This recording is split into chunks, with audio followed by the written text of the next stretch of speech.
Hello दोस्त, नमस्ते करते हैं, अपने यूट्यूब पे स्वागत करते हैं। विद्या गोरखपुर हम एगो चुटकुला नाच गीत प्यारा सा लेकर आए हैं। छोटा सा प्यारा है। अगर अच्छा लगी तो लाइक करिए, ज़्यादा से ज़्यादा शेयर करिए और प्यारा सा कमेंट जरूर करना। ये गीत कैसा है कमेंट बॉक्स में ज़रूर बताना। पकवाई गारवा कुछ को चावाय अंधेरिया, कुछ को चावाय अंधेरिया, दिया ना बाराए सासू जी पकड़ ले बानी चो, दिया ना बाराए सासू जी पकड़ ले बानी चोर। आई गईली सासू बारी दियली दिया ना, हो गई नया जोर, इज्जत न सलुए बहू और बेटा रहल मोर, इज्जत न सलुए बहू और बेटा रहल मोर।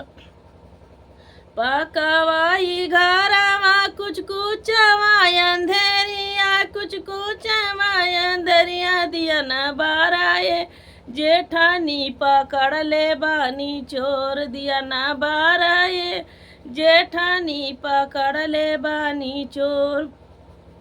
आई गईली जेठानी बारी दियली दिया ना, हो बारी दियली दिया ना, हो गई नया जो आय हाय, हो गई नया जोर, इज्जत न सलुए छोटी देवरवा रहल मोर, इज्जत न सलुए छोटी देवरवा रहल मोर।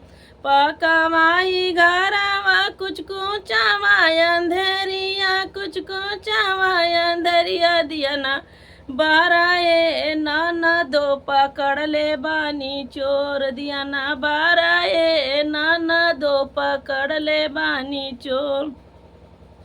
आई गईली नाना दो बारी दियली दिया ना, हो गई नया जोर, आय हाय हो गई नया जोर, इज्जत लिहलुए भाभी दे भैया रहल मोर, इज्जत लिहलुए भाभी भैया रहल मोर।